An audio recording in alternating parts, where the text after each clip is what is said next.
नमस्कार साथियों, स्वागत है आप सभी का ब्राइट एग्रो क्लासेस के डिजिटल प्लेटफॉर्म पर। साथियों, आज अपन बात करने वाले हैं अपनी जो क्लास नंबर नेक्स्ट रहने वाली है। और आज की जो क्लास नंबर रहने वाली है वो कौन सी रहने वाली है? तो साथियों 7 नंबर की क्लास रहने वाली है और इसमें अपन मेनली बात करेंगे। वैसे 6 नंबर की रहेगी, एक विजय सर ने पहले इंग्लिश का पार्ट करवा दिया था, वो 7 नंबर की क्लास हो जाएगी और ये 6 नंबर की क्लास आपकी हो रही है। और इस 6 नंबर की क्लास में अपन पढ़ेंगे टेक्निकल कम्युनिकेशन की स्टाइल्स के बारे में या शैलियों के बारे में। किसके बारे में बात करेंगे?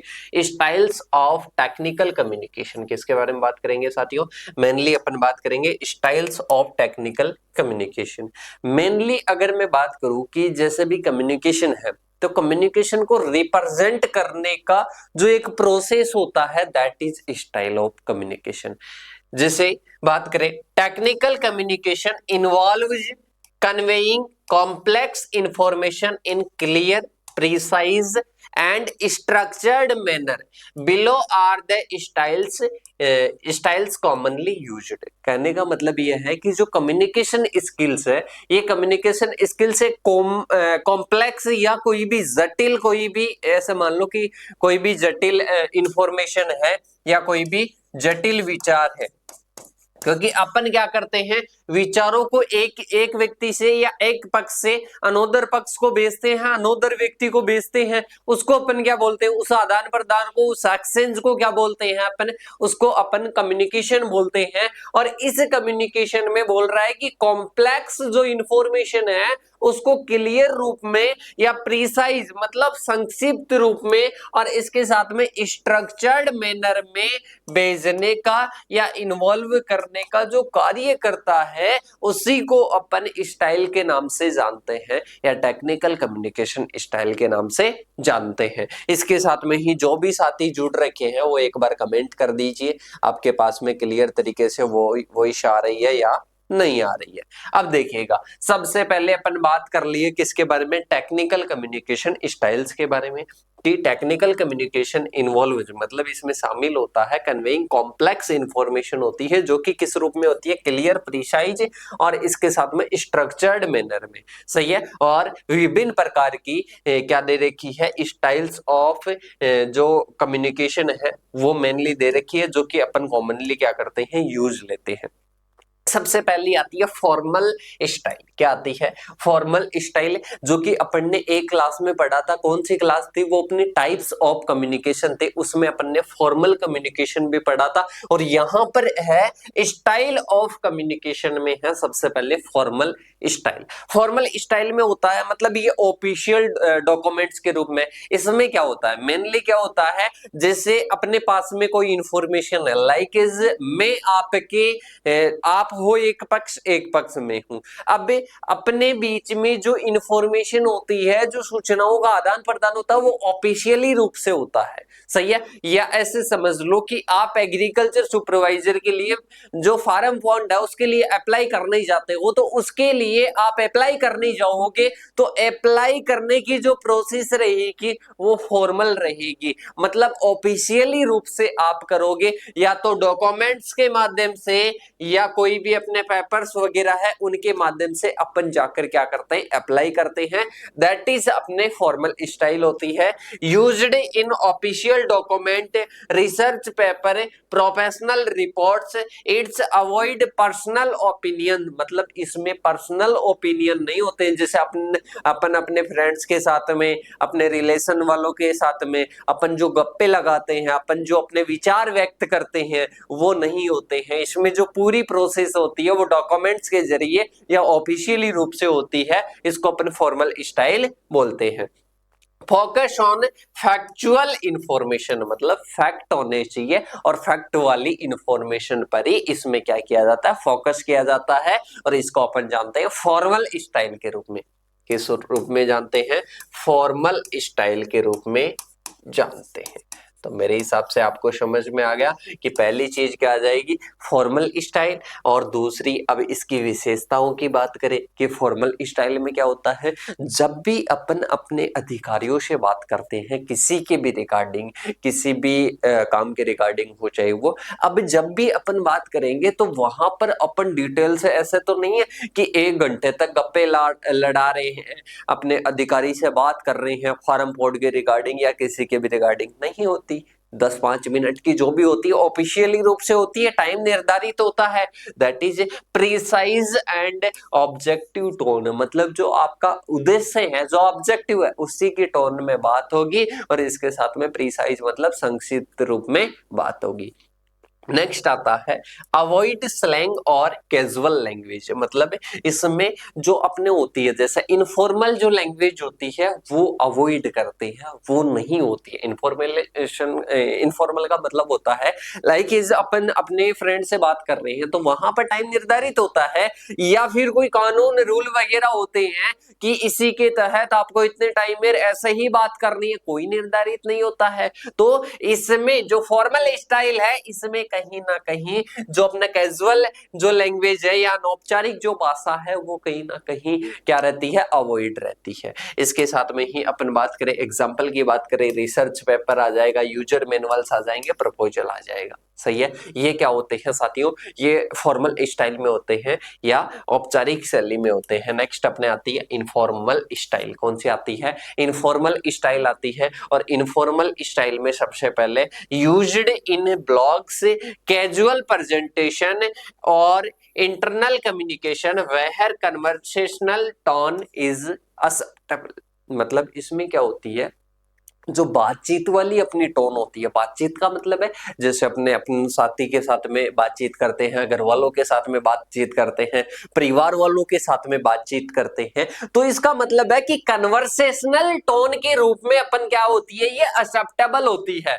This style is acceptable as conversational tone, मतलब जो बातचीत वाली अपनी टोन होती है ना, जैसे बात करते हैं भाई साहब, रमेश अपने दोस्त राकेश से बातचीत कर रहा है, वो ऐसे नहीं है कि उसके कोई रूल्स है, वो किसी ऑफिशियली रूप से बात कर रहा है, वो अपने दोस्त के रूप में बात कर रहा है और कन्वर्सेशनल जो टोन होती है उसके रूप में कार्य बातचीत कर रहा है। तो कहने का मतलब ये है कि जो इनफॉर्मल जो स्टाइल है इसमें कन्वर्सेशनल टोन के रूप में क्या होती है, एक्सेप्टेबल होती है। तो यहां तक समझ में आ गया। इसके बाद में अपने आता है फ्रेंडली एंड कन्वर्सेशनल टोन, मतलब इसमें क्या होती है, मित्रत्व और संवादात्मक स्वर होता है, मतलब संवाद का रूप है कि आप जो बात कर रहे हो ना वो बातचीत लंबी चले कम चले वो कोई निर्धारित नहीं होता है, सही है। इसके साथ में मैं इंक्लूड ह्यूमर और इसके साथ में है एनेक्डोट्स, मतलब इसमें हास्य, मतलब हंस भी सकते हैं, कोई कहानियां भी चल सकती है, इसमें कोई रूल्स रेगुलेशन नहीं होता है। नेक्स्ट अपने आता है एग्जांपल ईमेल टू कॉलेजियस, इसके साथ में ही इनफॉर्मल ट्रेनिंग गाइड्स, मतलब कोई भी इनफॉर्मल ट्रेनिंग है या अपने दोस्तों के साथ में बातचीत कर रहे हैं, दैट इज इनफॉर्मल स्टाइल आ जाएगी। इसके साथ में अपने आती है इंस्ट्रक्शनल स्टाइल आती है, जिसमें अपन इंस्ट्रक्शन के रूप में कम्युनिकेशन की बात करें, मतलब जिसमें अपन इंस्ट्रक्शन के रूप में कम्युनिकेशन करें, दैट इज इंस्ट्रक्शनल स्टाइल है। Focus on guiding the reader step by step complete A task, देखना ध्यान से इस वर्ड को देखना, focus on guiding the reader step by step complete A task. देखिएगा इसकी क्या क्या विशेषताएं होती है। सबसे पहले है clear steps in chronological order, मतलब जैसे अपन इंस्ट्रक्शन दे रहे हैं, किसी को भी इंस्ट्रक्शन दे रहे हैं, जैसे आपको कहीं पर भी, जैसे आजकल शादी ब्याह का सीजन चल रहा है, जैसे ही बारात जाती है तो पहले इंस्ट्रक्शन होते हैं कि आपको बारात जो अगले घर है वहां पर शाम को 8 बजे पहुंचानी है, तो पहले इंस्ट्रक्शन होते हैं 7 बजे तक यहाँ आ जाएगी, 7:30 तक यहाँ आ जाएगी, 7:45 तक यहाँ आ जाएगी, मतलब दैट इज क्रोनोलॉजिकल ऑर्डर होता है, ये इसके फीचर्स में आ जाएगा। फिर आता है use of bullet points numbered list, bullet point और क्रमांकित जो सूची है उसका क्या किया जाता है, यूज किया जाता है। इसके साथ में ही यूजर जो गाइड्स होती है, इसके साथ में इंस्टॉलेशन जो अपने मैनुअल्स होते हैं, वो इंस्ट्रक्शन जो स्टाइल होती है उसके अंतर्गत आते हैं। इसके साथ में नेक्स्ट स्टाइल आती है डेस्क्रिप्टिव स्टाइल। मतलब इसमें पूरी चीज का क्या होता है, डिस्क्रिप्शन या वर्णन इसमें क्या होता है, शामिल होता है। देखिएगा, focus on describing process, equipment या फिनोमेन इन डिटेल। मतलब कोई भी जैसे उपकरण है, कोई भी इक्विपमेंट है, या इसके साथ में कोई भी प्रोसेस है, या इसके साथ में ही कोई भी फिनोमेन या कोई भी घटना है, उसका पूरा वर्णन अपन करते हैं। जैसे लाइक केस, कहीं पर एक्सीडेंट हो गया, कहीं पर एक्सीडेंट हो गया, उसकी खबर अपने को देनी अखबार में। तो अखबार में या न्यूज़पेपर में जब अपन खबर देंगे तो उस टाइम क्या करते हैं साथियों, उस टाइम सबसे पहले उसका क्या करते हैं, पूरा वर्णन लिखते हैं। और this is style descriptive style आ जाएगी। इसके साथ में इसके फीचर्स की बात करें तो फीचर्स में एम्फेसाइज डिटेल एंड स्पेसिफिकेशन। मतलब इसमें जोर दिया जाता है डिटेल पर। मतलब जो घटना अपन लिख रहे हैं, जिसका अपन वर्णन कर रहे हैं, उसका क्या होना चाहिए, उसकी डिटेल्स कंप्लीट उसमें आनी चाहिए। डिस्क्रिप्टिव स्टाइल के अंतर्गत है। इसके साथ में यूजेज डायग्राम और चार्ट का यूज करें, और इसके कॉन्सेप्ट का क्या करें, एक्सप्लेनेशन करें। इसके साथ में नेक्स्ट आती है एग्जाम्पल, टेक्निकल स्पेसिफिकेशन, और इसके साथ में इंजीनियरिंग रिपोर्ट आ जाएगी। अब अपन चलते हैं आगे की ओर। आगे नेक्स्ट है कौन सी, परसुएसिव स्टाइल, या जिसको अपन हिंदी में बोलते हैं प्रेरक शैली। कौन सी आती है, प्रेरक शैली। प्रेरक शैली में अपन क्या करते हैं, मेनली अगर इसमें बात करें तो मेनली इसका यूज किया जाता है इंस्पिरेशन देने के लिए। किसके लिए, जैसे अपन किसी के लिए इंस्पिरेशन के लिए कम्युनिकेट कर रहे हैं, that is persuasive style. Aims to convince और द ऑडियंस टेक एक्शन और एडॉप्ट एन आइडिया। मतलब अपन जो अपने, जैसे मान लो कोई ऑडियंस है, जैसे मैं आपको कन्विंस कर रहा हूं, किस चीज के लिए कन्विंस कर रहा हूं, मैं आपको कन्विंस कर रहा हूं कि आपको ये टॉपिक नोट डाउन करना है। क्या करना है, नोट डाउन करना है। मतलब इसके नोट्स बनाने हैं। तो हर कोई तो मेरे कहने से नोट्स नहीं बना पाएगा। और इसके साथ में ही अगर बात करें कि कोई साथी नोट्स नहीं बना पाएगा, तो उनके क्या होगा, कहीं ना कहीं एग्जाम में रिवीजन नहीं हो पाएगा। तो मैं उनको प्रेरित करूं तो कौन सी स्टाइल में मैं कम्युनिकेट करूंगा, परसुएसिव या प्रेरक शैली में मैं क्या करूंगा, कम्युनिकेट करूंगा। और इसका क्या होता है, इसका एम होता है कन्वीनियंस द ऑडियंस। मतलब ऑडियंस को कन्विंस करना, और टू एक्शन या एडॉप्ट एन आइडिया। मतलब एक आइडिया को एडॉप्ट करने के लिए कन्विंस करना ही क्या है, इसका उद्देश्य है किसका, प्रेरक शैली का। इसके बाद में इसके फीचर्स की बात करें तो फीचर्स में strong argument supported by data. इसके साथ में प्रोफेशनल एंड कॉन्फिडेंट टोन। मतलब जो टोन होनी चाहिए वो कॉन्फिडेंस वाली होनी चाहिए। ऐसे नहीं कि जैसे मैं आपको बता रहा हूं, किसी भी चीज के लिए आपको प्रेरित कर रहा हूं, तो प्रेरित करने के लिए कॉन्फिडेंस, अगले को भी कॉन्फिडेंस होना चाहिए। जैसे अपन बात करें कहीं पर कि अगले की बॉडी लैंग्वेज है वो ही ठीक नहीं है, अगला बोलने में ही घबरा रहा है, और कहीं ना कहीं उसकी पिंडियां धूज रही है बोलने में, तो अगले को जब कॉन्फिडेंस नहीं है तो आपको कॉन्फिडेंस कहां से आएगा। तो कॉन्फिडेंस टोन में इसको अपन व्यक्त करते हैं। दिस इज कौन सी आ जाएगी, प्रेरक शैली आ जाएगी। जैसे बिजनेस प्रपोजल होते हैं, मार्केटिंग प्रेजेंटेशन होता है, वो कहीं ना कहीं इसी टोन में करते हैं, इसी स्टाइल में करते हैं, परसुएसिव स्टाइल आ जाएगी। इसके बाद में नेक्स्ट अपने आती है विजुअल स्टाइल। कौन सी आती है, विजुअल स्टाइल आती है। combines visual elements like chart, graph, image with text, convey information effectively।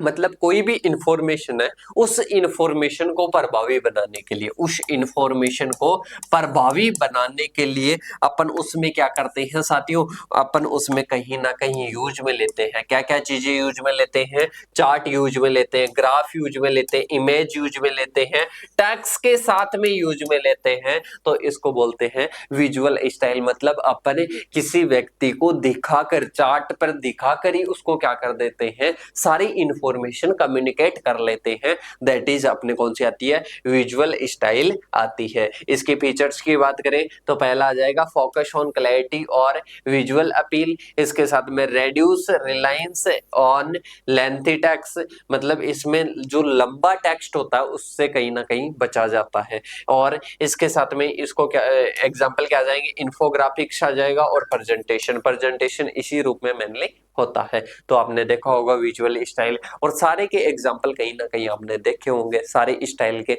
और मेरे हिसाब से ये जो टेक्निकल कम्युनिकेशन स्टाइल थी वो आपको अच्छे से समझ में आ गई होगी। फिर भी अगर इस टॉपिक में कहीं ना कहीं कोई भी दिक्कत है, कहीं पर भी इश्यू आ रहा हो, तो इन नंबरों पर कॉल कर लेना, मैसेज कर लेना, आपको सारे जो डाउट्स है वो क्लियर हो जाएंगे। ये अपना टॉपिक कंप्लीट होता है। नेक्स्ट जो टॉपिक है सीवी राइटिंग पहले करवा दिया है, तो उसकी मैं क्लास नंबर 7 के रूप में उसको एडजस्ट कर दूंगा। और इसके बाद में आपका जो टॉपिक है, टॉपिक कौन सा है साथियों, टॉपिक है रिज्यूमे राइटिंग। तो रिज्यूमे राइटिंग आपके लिए टॉपिक लेकर आ रहे हैं विजय सर, तो वेट करिएगा, उस क्लास का भी जल्द वो स्टार्ट होने वाली है, और इसके जस्ट बाद में ये होने वाली है। और अब अपन मिलेंगे नेक्स्ट सेशन के साथ में, तब तक के लिए जय हिंद जय भारत साथियों।